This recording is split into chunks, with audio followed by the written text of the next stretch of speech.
بسم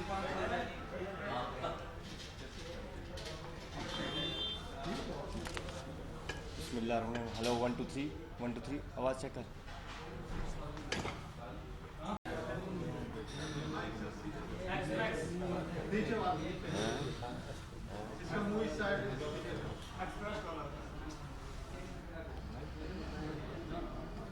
اعوذ باللہ من الشیطان الرجیم. بسم اللہ الرحمن الرحیم. میں سب آپ صحافیوں کو پہلے شکریہ ادا کرتا ہوں کہ انتہائی وقت کے اوپر آپ سب تشریف لائے. حالانکہ حالات جو ہیں وہ اس شہر کے اور ٹریفک کے کچھ مشکل ہیں، لیکن اس کے باوجود آپ سب تشریف لائے. اب میں جناب آپ لوگوں سے کہوں گا کہ بسم اللہ کریں اور پریس کانفرنس. یہ وہ سب کرسیاں رکھوا لیں نا، دو ایک ادھر بھی ادھر بھی. میں تو ہٹوں گا ویسے. کسی کو کہے نا جی کرسیاں میں کہ دو ایک ادھر رکھوا لیں ایک ادھر رکھوا. ابھی آ رہے ہیں نا جی، شرازی صاحب بھی آ رہے ہیں، باقی بھی آ رہے ہیں.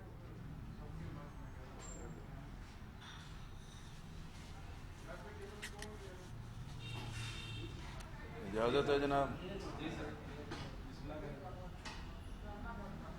بسم اللہ الرحمن الرحیم.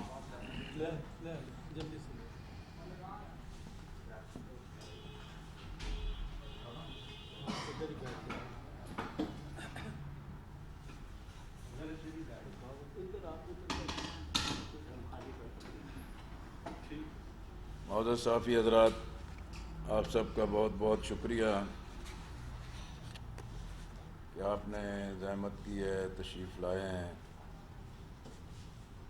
اور ملی یکجہتی کونسل کی جانب سے جو ہمارا موقف ہے، پیغام ہے، اس سلسلے میں آپ کو زحمت دی ہے. 24 اکتوبر کو انشاءاللہ کنونشن سینٹر میں پیغمبر اسلام مرکز وحدت مسلمین کانفرنس کا انعقاد کیا جا رہا ہے. ملی یکجہتی کونسل کی تمام جماعتوں نے متفقہ طور پر یہ فیصلہ کیا تھا کہ ماہ ربیع الاول میں موجودہ حالات کے تناظر میں رسول اللہ صلی اللہ علیہ وسلم کی سیرت کے حوالے سے ایک بڑی کانفرنس منعقد کی جائے. الحمدللہ اس کی میزبانی مجلس وحدت مسلمین نے قبول کی اور اسی کے مطابق ایک بھرپور تیاریاں جاری ہیں. انشاءاللہ تمام مسالک کی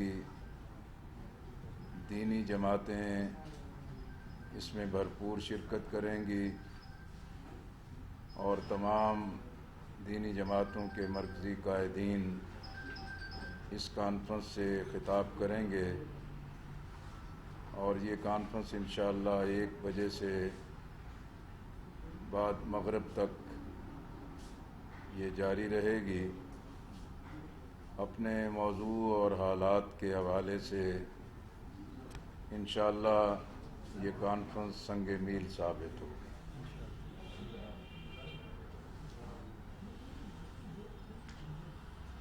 ملت اسلامیہ رسول اللہ صلی اللہ علیہ وسلم کی امت کا اتحاد اور وحدت کے لیے مرکز جو ہے وہ خاتم الانبیاء ہیں، رحمت للعالمین ہے. اور اسی دامن سے جڑے رہنے سے ہی ملت اسلامیہ کی عظمت بھی ہے اور وقار بھی ہے. لیکن رسول اللہ صلی اللہ علیہ وسلم کا دامن چھوڑ کر اس وقت پوری دنیا میں مسلمان خسارے میں ہیں اور ایک بڑی پریشانی سے دوچار ہیں. کچھ ہمارے اپنے اعمال کی کمزوری ہے اور اسی کا فائدہ اٹھاتے ہوئے اسلام، مسلمان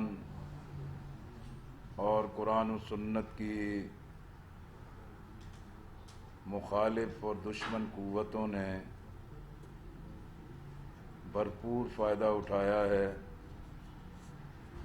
جس سے عالمی سطح پر مسلمان عرب و عجم کی بنیاد پر تقسیم ہے،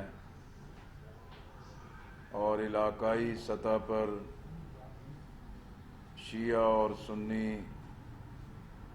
فرقہ پرستی، تکفیریت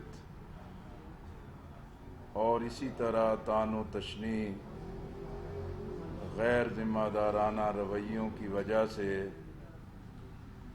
تقسیم در تقسیم ملت اسلامیہ کے لیے بڑا روگ بن گیا ہے۔ ہمارا ایمان اور یقین ہے کہ امت کا احیاء رسول اللہ صلی اللہ علیہ وسلم کے مرکز پر جمع ہونے سے ہی ممکن ہے۔ ملی یکجہتی کونسل کا وجود بھی اسی مقصد کے لیے ہے کہ ہم تمام سیاسی اور پاور پالیٹکس کے اور اپنی اپنی جماعتوں کے سیاسی موقف سے بالاتر ہو کے ہم قومی وحدت کے لیے تمام مسالک کے درمیان اتحاد کے لیے اور اہل وطن کے درمیان ہم آہنگی کے لیے مثبت اور تعمیری کردار ادا کریں۔ ہمارا پختہ یقین ہے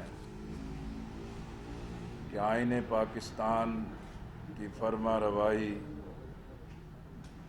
قرآن و سنت کی بالادستی اور نظام مصطفیٰ کا نفاذ ہی بحرانوں کا حل ہے، اور ہم اچھی طرح جانتے ہیں کہ اس وقت پاکستان بدترین اقتصادی زبوں حالی اور بحران سے دوچار ہے، اور ہمارا واضح موقف ہے کہ اسلام کے معاشی نظام کو اختیار کرنے کی بجائے سود کی، قرضوں کی، کرپشن کی، اقربا پروری کی اور لوٹی دولت کو تحفظ دینے کے اسلوب نے ہمیں معاشی طور پر دیوالیہ کر دیا ہے۔ انشاءاللہ اس کانفرنس میں پاکستان کو اقتصادی بحرانوں سے نکالنے کے لیے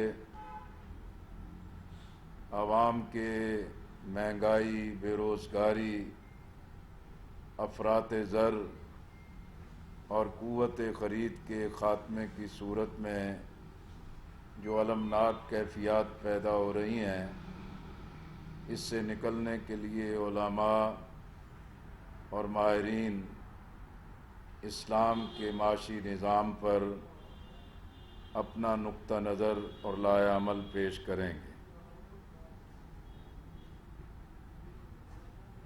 اسلامیان پاکستان کی یہ متفقہ رائے ہے کہ ہم کہیں بھی بھٹکتے رہیں، مختلف پگڈنڈیوں پر چلتے رہیں، اغیار کا سہارا بنیں یا ان کی بیساکھیوں پر چلیں، یہ ہمارے مسائل کا حل نہیں ہے، اور اسلام کی حکمرانی ہی ہمارے لیے عزت اور وقار کا راستہ ہے، اور ہم سمجھتے ہیں کہ پاکستان میں آئین کو اس کی روح کے مطابق نافذ کر دیا جائے تو ہمارے ریاستی بھی ریاست کے اداروں کے بھی، سیاست اور پارلیمنٹ کے بھی، اور اخلاقی اور تہذیبی جو چیلنجز درپیش ہیں، آئین کا نفاذ ہی ہمارے مسائل کی رہنمائی کرتا ہے، اور اس پر عمل سے ہی ہم مستفید ہو سکتے ہیں۔ اسی طرح ہم سمجھتے ہیں کہ حکومت نے ریاست مدینہ کے نظام کا جو پیغام دیا،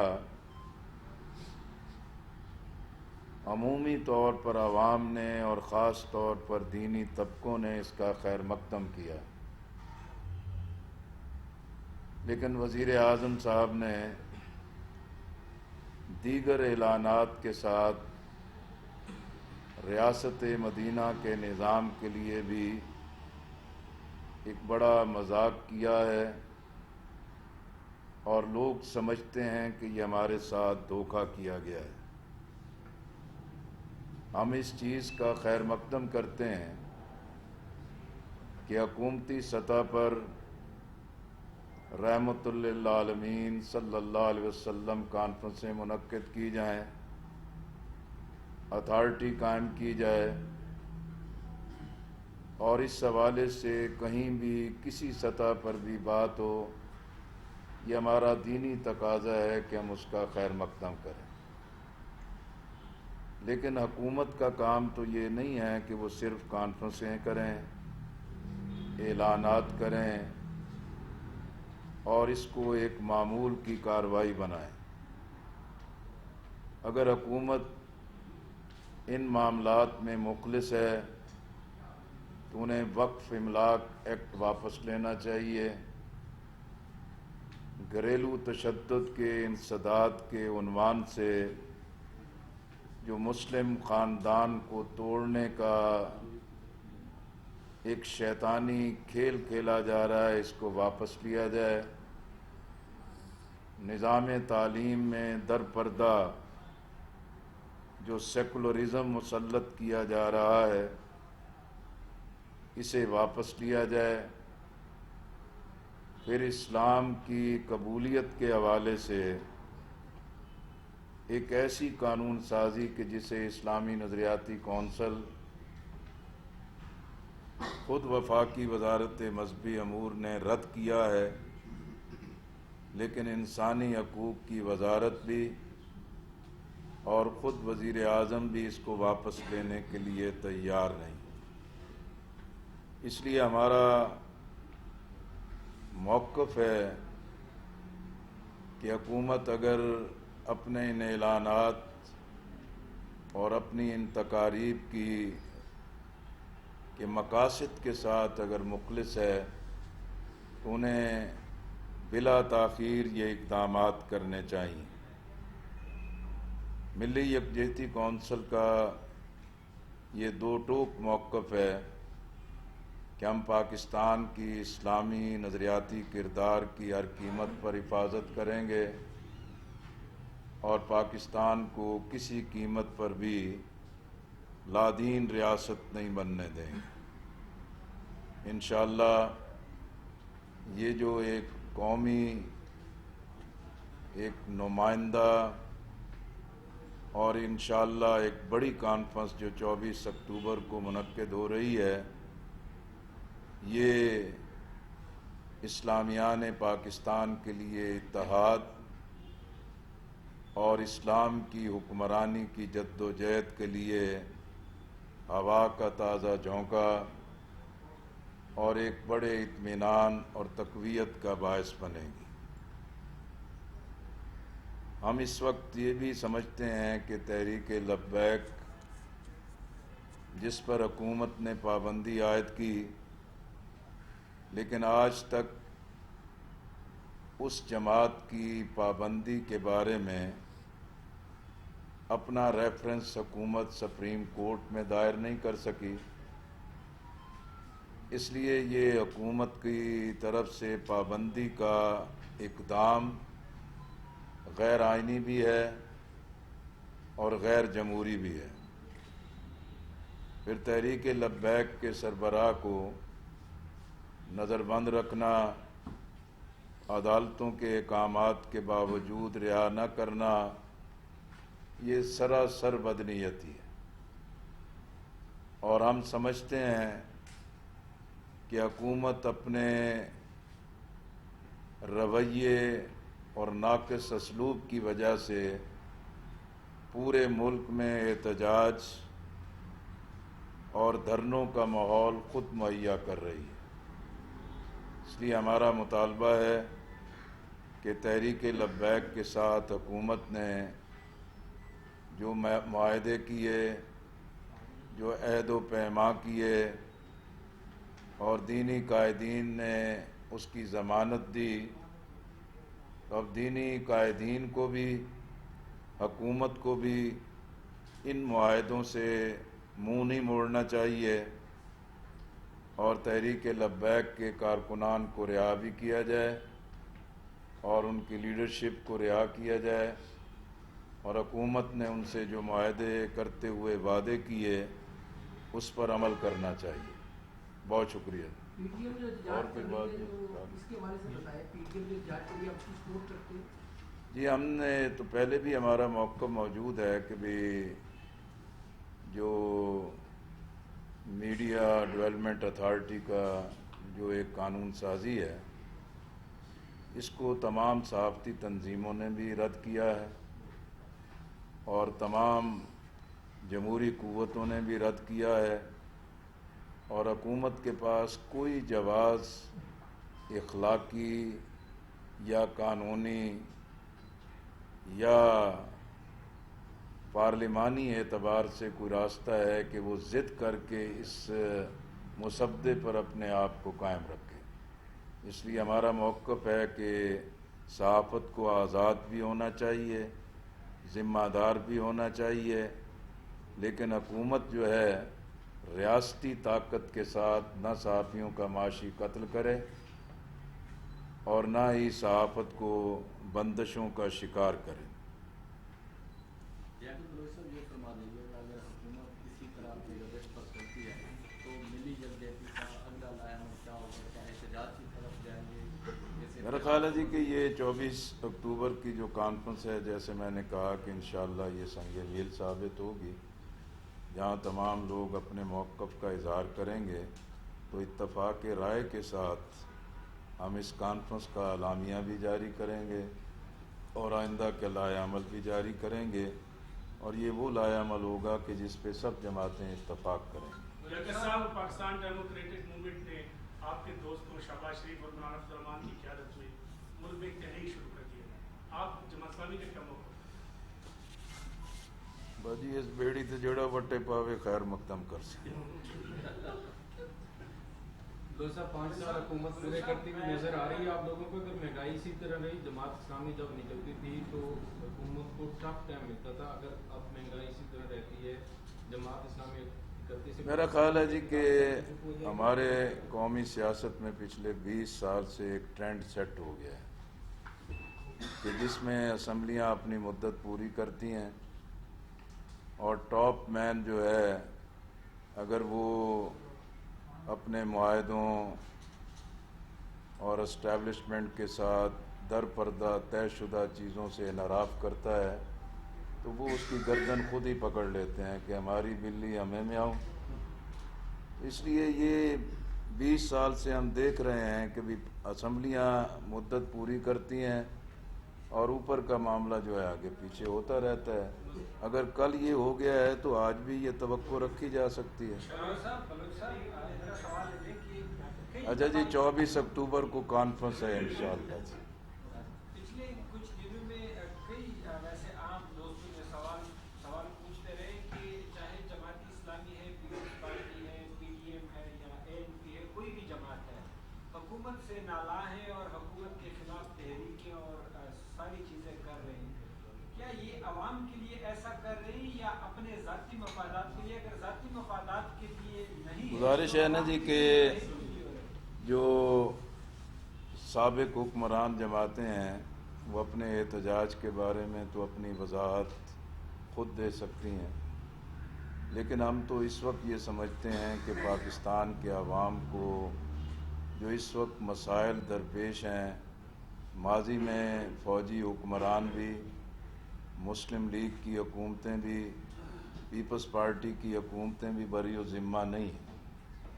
ان کی خرابیاں جو ہیں، اگر اس کی اصلاح عمران خان صاحب کر لیتے تو آج ان کو یہ مشکل کا سامنا نہ ہوتا۔ انہوں نے ان خرابیوں کے تسلسل کو برقرار رکھا ہے تو حالات پہلے سے زیادہ بدتر ہو گئے۔ اس لیے ہمارا جو احتجاج ہے وہ بالکل خالصتاً قومی مفادات میں ہے، عوام کی فلاح کے لیے ہے اور عوام کے جذبات کی ترجمانی ہے۔ بہت شکریہ جی۔ بہت شکریہ جناب، چائے حاضر ہے۔ بس جی۔ اس دفعہ نکی نے نکی کے ابا کا کام روڑ لیا جی۔ کافی خبر